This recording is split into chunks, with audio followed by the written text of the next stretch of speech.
아, 여러분 안녕하세요. 또 주말이 다가왔습니다. 오늘이 토요일 날이죠. 2025년 8월 30일 오전 10시 15분을 지나가고 있습니다. 그래서 평일 날에는 열심히 일을 했는데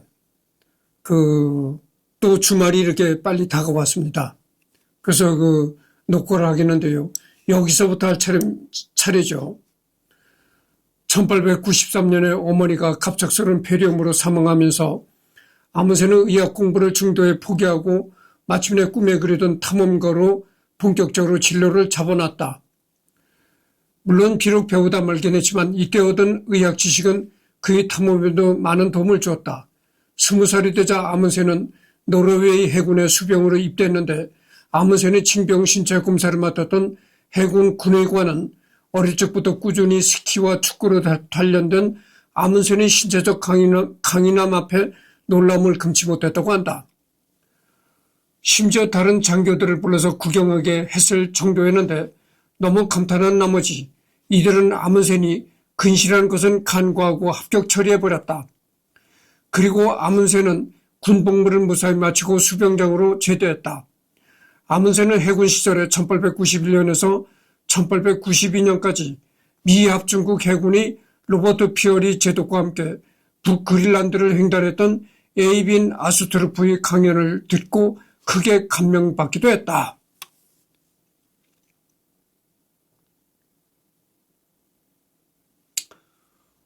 그러니까 아문센은 스키와 축구로 굉장히 스포츠로 단련이 됐다 이런 얘기입니다. 청년기 1894년에 아문센은 바다표범 포획선 막달레나 호에 고용되었다. 그 뒤에는 발보르그 호에서 항해사 시험에 합격했다. 선원 생활을 하면서도 탐험 의욕을 유지하면서 노르웨이 고지대인 하르당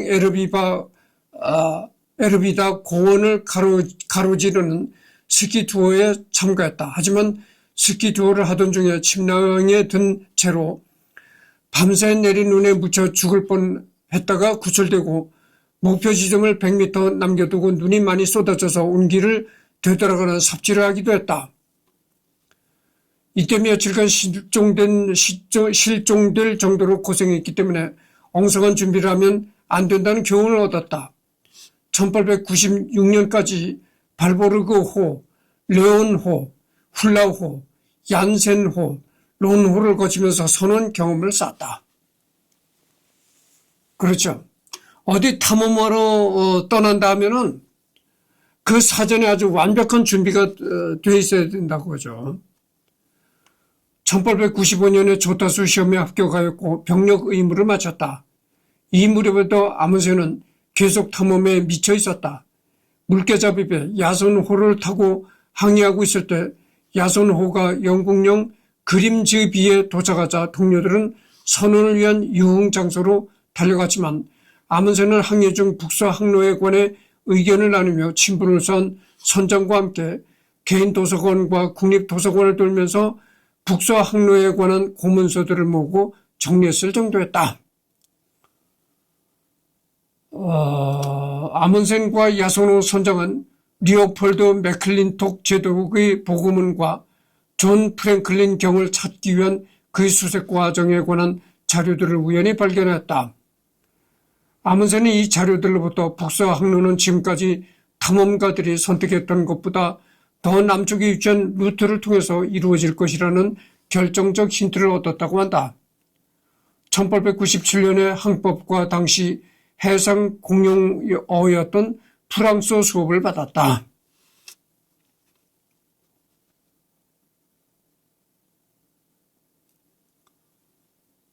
그러니까 본격적인 탐험가로서의 행로를 가기 위해서 아문센이 얼마나 노력을 하고 공을 들이는지 준비를 했는지 알 수가 있습니다. 벨지카 호 탐험,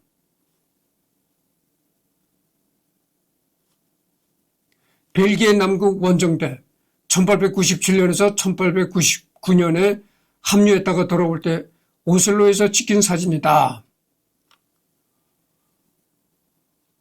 여러분 그 노르웨이 오슬로 알잖아요. 오슬로도 굉장히 추운 지역입니다. 오슬로도 겨울에는 상당히 영하 한 30도까지는 내려가는 걸로 내가 알고 있습니다. 1897년 6월에서 1899년 5월에 걸쳐서 첫 탐험에 나섰다. 벨기에 탐험대회 1등 항해사로 참가하였으며 이때 탐험선은 아드리엥 드 제를라슈가 지원하는 벨지카호였다. 아문센은 최초로 남극 썰매 여행을 체험하고 남극 탐험의 야영지 생활을 경험했다.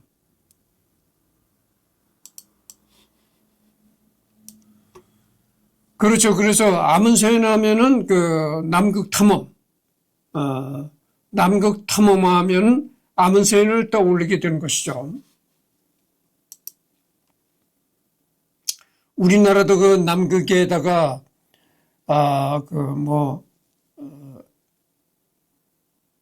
코리아 해양연구소를 설치를 했잖아요. 그렇지만 이 아문센이 남극을 탐험할 때는 정말 그런 각 나라에서 세운 극지방 연구소라든가 이런 것도 없을 때였습니다. 그야말로 정말 사람 하나 볼 수 없는 그런 지역이었죠. 거기다가 엄청난 추위. 예. 그런 것만 있을 때 그렇게 남극을 탐험한다는 것은 굉장한 모험심과 용기가 필요했다. 이렇게 말할 수가 있습니다. 하지만 남극 해가 얼어붙는 바람에 그곳에서 겨울을 보내야 했다. 이때 탐험대는 굶주림과 계열병으로 몰살당할 뻔했다. 아문센은 선의인 미국인 프레드릭 엘버트 쿡과 상의해서 펭귄과 바다표범을 잡아 식량으로 삼아서 위기를 넘겼다. 계열병. 이때 아문센이 남극을 탐험할 때 남극 바다가 얼어붙는 바람에 그곳에서 겨울을 보내야 했다는 거죠. 굶주림과 괴혈병에 걸렸다. 여러분 괴혈병이라는 것은 비타민C가 부족할 때 괴혈병이 생기는 겁니다. 남극에 갇혀 있으니까 어떻게 됩니까? 신선한 야채를 먹을 수가 없죠. 신선한 야채를 먹어야 비타민C를 섭취할 수가 있는데 그렇지 않으면 신선한 야채를 못 먹을 때는 하다못해 영양제 비타민C라도 먹어야 되는데 그때 당시 아문센이 남극을 탐험할 그때 당시는 영양제도 없었으리라고 생각해요. 비타민C 영양제도 그렇게 쉽게 구할 수 없을 때였으리라고 생각합니다. 그리고 어떻게 되겠어요? 괴혈병에 걸리는 거죠. 비타민C가 굉장히 부족하면은 괴혈병이 오는 겁니다. 그래서 이제 너무 굶주리다 보니까 거기에 남극에 있는 펭귄, 바다표범 같은 것을 잡아서 식량으로 삼았다.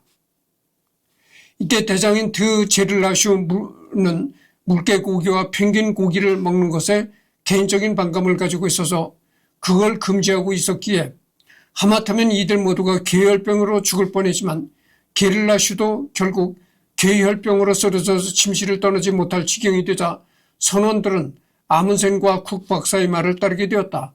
아문센은 기회가 오자마자 벨지카호를 떠나 우편선을 타고 귀향해버렸다. 그리고 아문센은 아드리엥 드 제릴라슈의 무능함에 너무나 질린 나머지 그 뒤로 평생 그에 대해서 언급하는 것조차 거부했다. 제릴라슈에 대해 첨언하자면 그래도 벨기에에선 아문센 못지않은 탐험가랍시고 온갖 찬양을 받았고 그 결과 남극 벨기에 기지에 게릴라슈 기지, 캐나다 북동쪽에 제릴라슈 섬이라든지 온갖 탐험지나 지명에 그 이름이 들어가 있다. 물론 국제적으로 아문센과 견주자면 무명이었지만 제릴라슈는 이후 그린란드는 남극 탐험에 나섰으나 여전히 펭귄이나 여러 고기에 대한 거부감을 남에게 강요하는 등 온갖 논란을 일으켜 1909년 그린란드 탐사 이후 극지방 탐험 일을 은퇴해야 했고 자신의 탐험대 항해사이던 아문센이 세계 곳곳에 이름을 알릴 때 모든 탐험 활동을 접고 결혼해서 아들을 낳아 책이 났으며 조용히 살다가 갔다.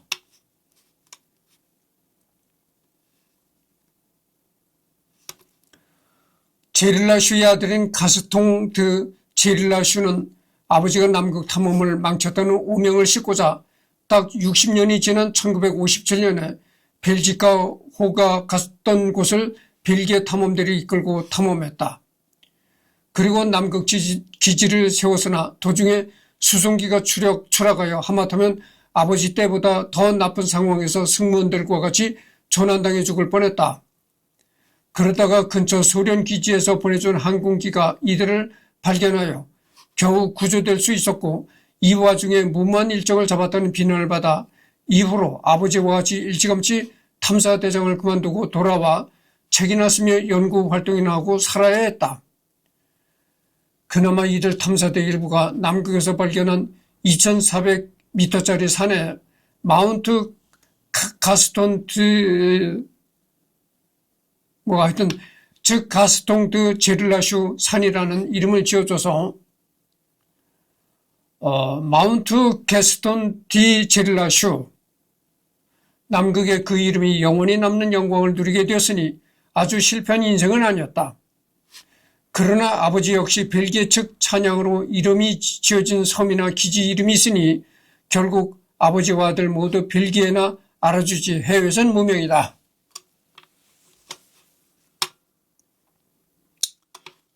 선장이 됐다.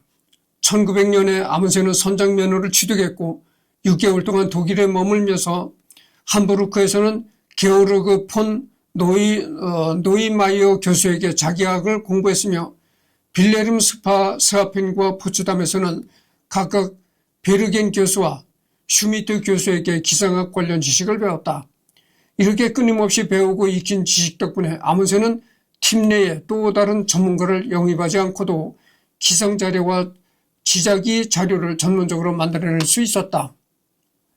이에 대해 아문센 본인은 자서전에서 어떠한 경우든 한번 해상으로 출범했다고 하면 탐험대는 이미 한 사람이 아닌 두 사람의 리더 아래 놓이게 된다는 것이 가장 큰 문제라고 지적한 바 있다. 이후로도 그는 비행기를 사용하게 되면 직접 비행기 조종을 배우는 등 최대한 지도자를 나누지 않고 하나로 통일해서 하려고 노력했다. 1901년에 청어잡이 배였던 이외야호를 구입했다. 이외야호는 29년이 된 배로 아문센 자신과 나이가 같았다. 5개월간 바다 표범 사냥을 하면서 최초로 배를 지휘하였다. 1902년에는 다시 독일로 가서 빌헤름스하펜, 함부르크 포츠담에서 연구 활동을 했다. 그 다음에 북서 항로 정복. 1903년 6월에서 1906년 10월까지 아문센은 자신의 탐험대를 이끌고 북서 항로 탐험에 나선다. 이외 아호에 6명의 탐험대가 이번 탐험에 나섰다. 6월 16일 아침 사실 아문센은 경제적으로 상당한 어려움을 겪고 있었는데 채권자가 찾아와서 24시간 안에 찾아오지 않으면 배를 저당 잡고 사기죄로 감옥에 넣어버리겠다고 위협할 지경이었던 것이다. 그래서 6명의 동료들과 상의한 아문센은 그날 자정에 오슬로를 출발해버렸다.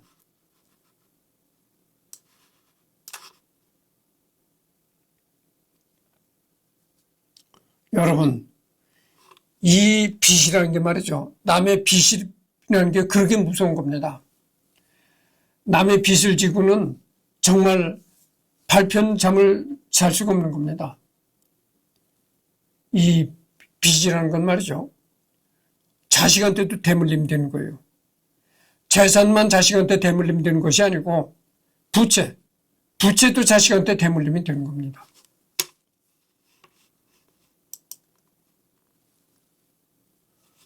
이 항로는 북대서양에서 캐나다 북부를 거쳐 알래스카에 이르는 항로인데 워낙 항해하기 어려워서 존 프랭클린 탐험대를 비롯한 많은 탐험대가 실패를 맛봤다.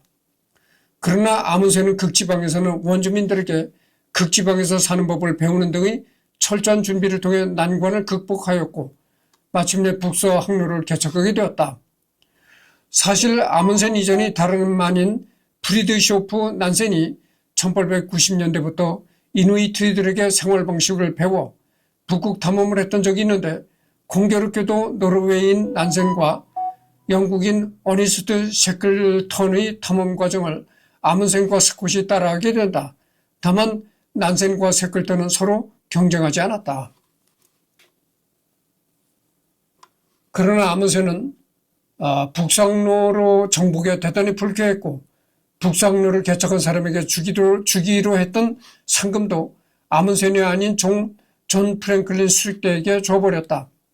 아이러니하게도 아문센이 프랭클린을 잠깐이나마 존경했다는 걸 생각하면 어이가 없다. 심지어 이건 이후 일에 비하면 약과다. 아문센이 남극점을 정복하는 등의 행보를 제대로 열폭한 영국은 어떻게든 아문센을 깎아내리지 못해서 안달이었고 후술하겠지만 그가 죽자 기념 파티를 열 정도로 엄청난 추대를 보였다. 애시당초 아문센이 사망한 이유는 북극에서 행방불명된 노빌레를 구하기 위해서였다.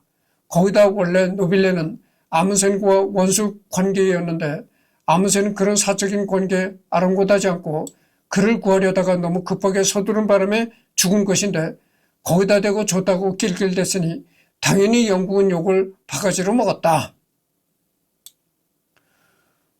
이 아문센이 죽은 이유가 노빌레를 구하려다가 아문센이 죽었다는 거죠. 근데 이 노빌레라는 사람과 아문센은 평소에는 아주 원수지간이었다는 거죠. 그렇게 사이가 좋지 않은 원수지간이었는데 그렇게 원수처럼 지냈던 노빌레가 행방불명이 되자 그 노빌레를 구하려다가 죽었다는 겁니다. 아문센이.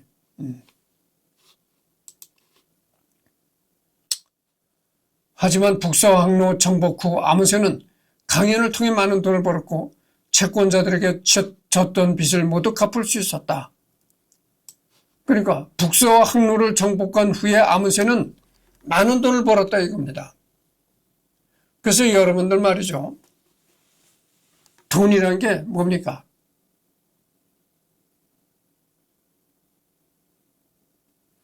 이 사업을 해서도 돈을 벌겠지만 자기 이름을 이렇게 세상에 떨치게 되면요.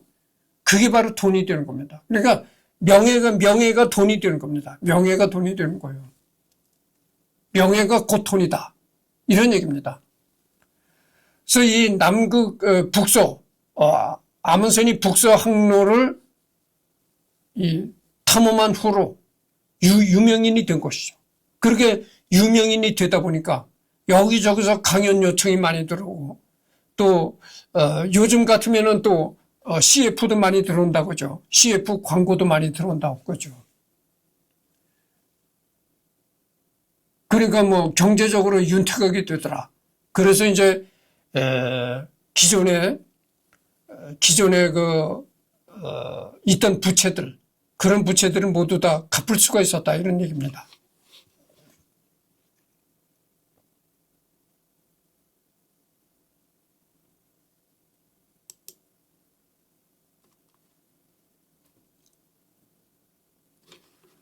남극점을 향하다. 1908년의 로알 아문센의 모습입니다. 1908년에 이제 그 로알 아문센의 모습이다.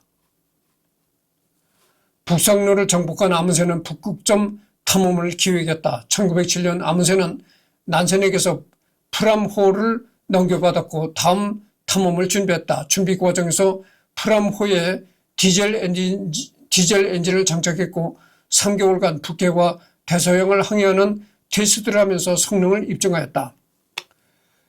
1908년에는 공식적으로 목표를 북극으로 잡았고 미국으로 강연 여행을 떠났다. 하지만 1909년 그가 탐험에 착수하기도 전에 미국의 로버트 피어리 제독이 먼저 북극점에 도달했다. 그 당시에는 보도되었다. 이 소식을 들은 아문센은 엄청 분노했다. 어느 정도로 분노했냐면 남극점 탐험을 하고 쓴 책인 남극에서조차 어릴 적부터 북극점 탐험을 꿈꿔왔던 내가 정반대 방향이 있는 곳에서 영광을 얻었지만 세상 누가 이런 정반대 방향의 꿈을 이룬 것을 더 좋아할까라면서 애석하게 여기기도 했을 만큼이다. 이처럼 어릴 적부터 노르웨이에서 남극보다 더 가까운 북극점을 가장 먼저 가보고 싶어하던 그 엿기에 더더욱 분노했고 기왕이면 피어리가 거기서 확 죽었더라면 얼마나 좋았겠느냐는 막말까지 했을 정도였다. 정작 아문센의 사후 최초로 북극점에 도달한 사람 역시 아문센 본인이라는 소리 대세가 되어가고 있는데 그 자신이 이를 모르고 죽었으니 역사의 아이러니가 아닐 수 없다. 피어리 일지를 조사한 결과 피어리는 북극점에 도달하지 못했다는 것이 현재 업계의 공식적인 입장이다. 현재는 피어리의 최초 북극점 도달 뉴스를 냈던 신문사조차 이를 취소했을 정도고. 그러니까 피어리라는 사람이 이제 북극점을 정복했다. 이렇게 뉴스가 떠들썩하게 났었는데 그것이 잘못된 얘기라는 거죠. 아문센이 최초로 북극점에 도달했던 사람이다. 이런 얘기입니다. 저 지금 21분이 경고하고 있습니다.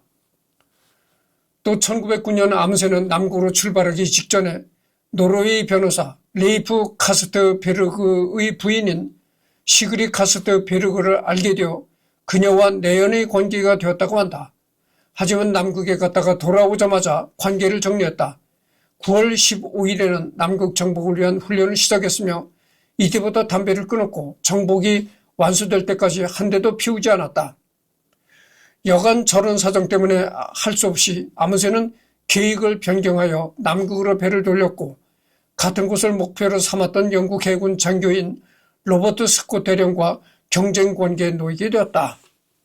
이것은 당시 세계 최강인 영국과 반대로 1905년 독립한 약소국이자 유럽 최애 빈국이었던 노르웨이 자존심 대결로 이어졌다.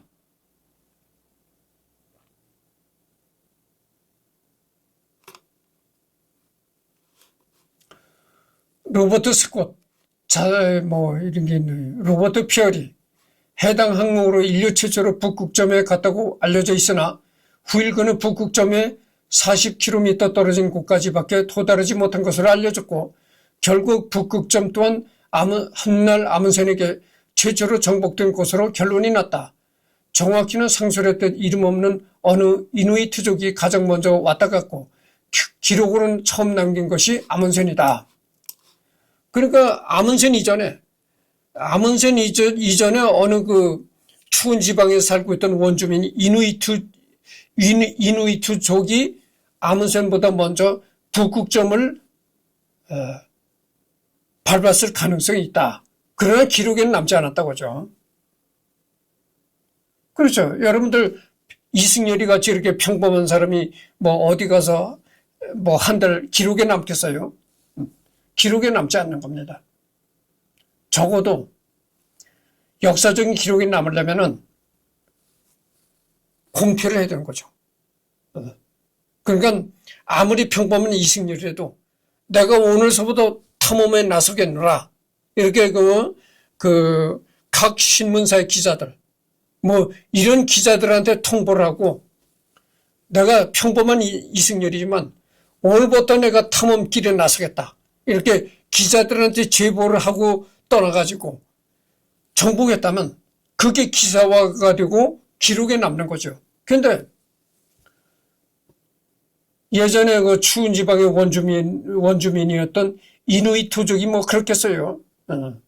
그러니까 기자들 이런 사람들한테 알리지도 않고 그냥 이렇게 추운 지방에 다니다가 남극점을 밟았을 가능성이 있다 이겁니다. 그렇지만 그거는 기록에 안 나와 있는 거고 역사적인 세계사에서 처음으로 북극점을 밟았다고 기록이 된 사람은 아문센이었다 이런 얘기죠.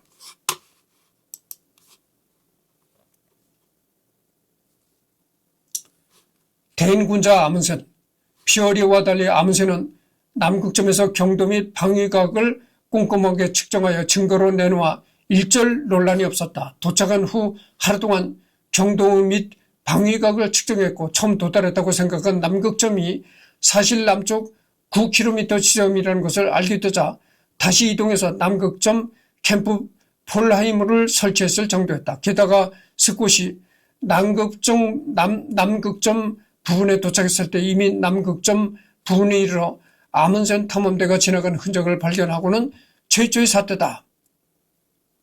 노르웨이인들이 이미 우리를 앞질러 남극점에 도착했다. 우리도 내일 남극점에 도착한 후 빨리 돌아가야 한다 하고 일기에 기록했고 심지어는 아문센이 스콧에게 보낸 우리가 먼저 남극점에 도달했다는 사실을 기록한 편지까지 가져가면서 제대로 증인 노릇도 해주었기에 논란이 있을 수가 없었다. 아문센이 이렇듯 본인의 라이벌 덕분에 오히려 본인의 업적을 확실하게 인정하게 되었다. 아문센이 그 남극점에 도달해가지고 여기가 진짜 남극점이 맞느냐. 그래서 확실한 증거를 만들어야죠. 확실한 그 남극점을 밟았다는 증거를 남기지 않고 돌아가게 되면은 훗날 그것이 또 말썽거리가 되는 겁니다. 아문센이 뭐 남극점을 밟았느냐 못 밟았느냐 검증된 뭐 증거가 없으니까 그러니까 검증된 증거를 만들기 위해서 남극점에서 경도 및 방위각을 꼼꼼하게 측정해서 그걸 증거로 삼았다 이런 얘기죠. 그러니까 얼마나 이게 아문센이라는 사람이 무조건 탐험이나 하는 그런 사람이 아니고 얼마나 치밀하고 영리한 사람이었는가를 알 수가 있는 겁니다.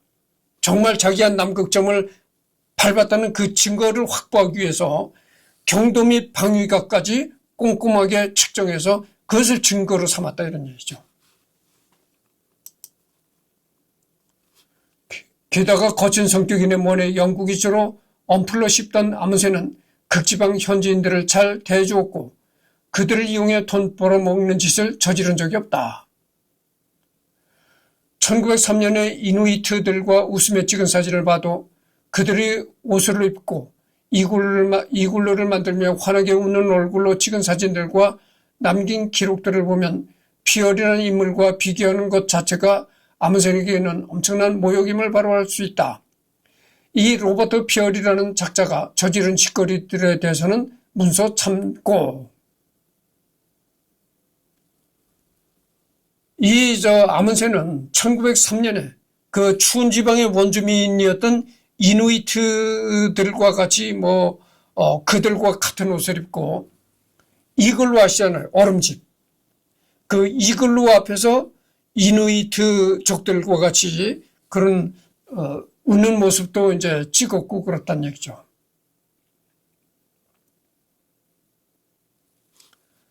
게다가 아문센은 개인적으로 사냥을 즐기지도 않았고 동물은 자연 상태 그대로 살아있는 것이 더 아름답다고 여겼다. 남극점 탐험 도중 햇빛이 강렬한 오전에 푹 쉴 때 할 게 없어서 지루해진 탐험대원들이 사냥에 재미를 붙여서 필요 이상으로 동물들을 잡아내자 필요 없이 동물을 잡는 것을 엄격하게 금지했다는 걸 봐도 자연이나 동물에 대한 거에 있어서 이견이 여지가 없는 대인군자였다. 지금이라면 당연한 소리 였겠지만 제국주의가 판치할 당시에는 지금과 같은 인권보호나 동물보호, 동물학대에 대한 개념이 옅었기 때문에 뭐만한 거면 잡아다가 전시나 박제를 해놓는 게 당연하게 여겨지던 시대상이었다. 그런 시대에 살았음에도 불구하고 이런 가치관을 지녔다는 것부터가 아문센이 훌륭한 인성을 지녔다는 증거이다. 물론 생존을 위해 사냥을 하긴 했지만 이거야 어쩔 수 없었던 상황이었다.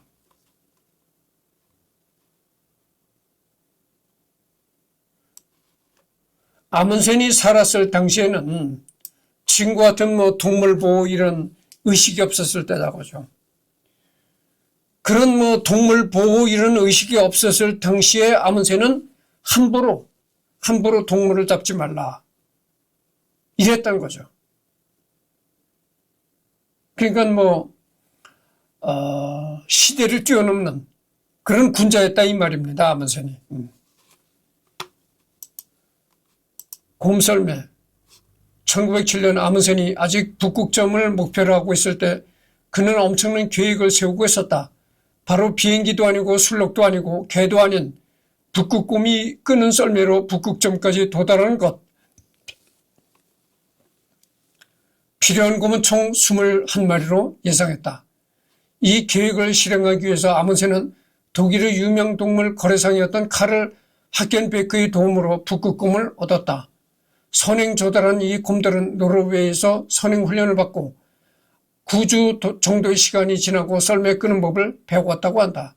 그러나 조련사가 북극행을 거부한 바람에 아문센은 곰썰매의 계획을 포기하고 이전에 사용했던 개썰매를 다시 이용하기로 한다.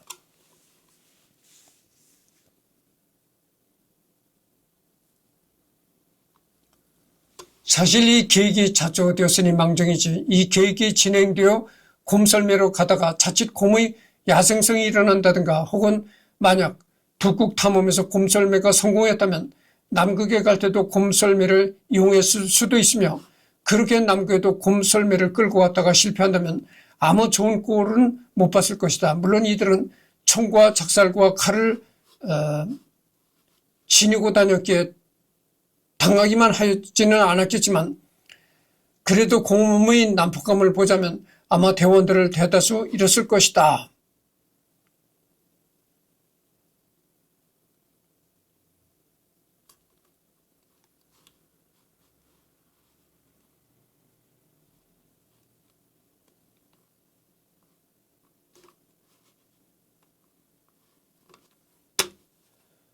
곰썰매를 탔다 이런 게 나오는데 이 얘기가 이런 얘기입니다. 곰썰매를 타고 가다가 이 곰이라는 게 야생동물이잖아요. 야생동물이니까 이 썰매를 끌고 가다가 어느 순간 갑자기 이 야생적인 본능이 생길 수가 있다 이런 얘기죠. 그래서 갑자기 난동을 부린다든가 썰매를 엎어버린다든가 사람을 공격한다든가 이렇게 나올 수가 있다는 얘기죠.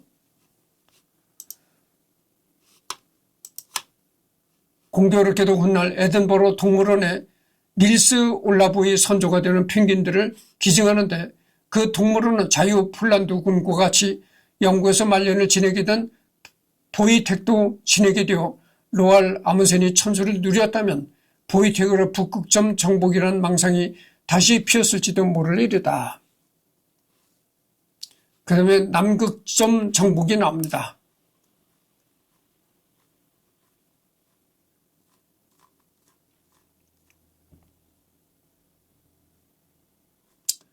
이 남극점 정복에 관한 얘기가 많으니까 지금 33분을 경고했거든요. 여기서 끝내고 남극점 정복에 관해서는 다음 시간에 하도록 하겠습니다.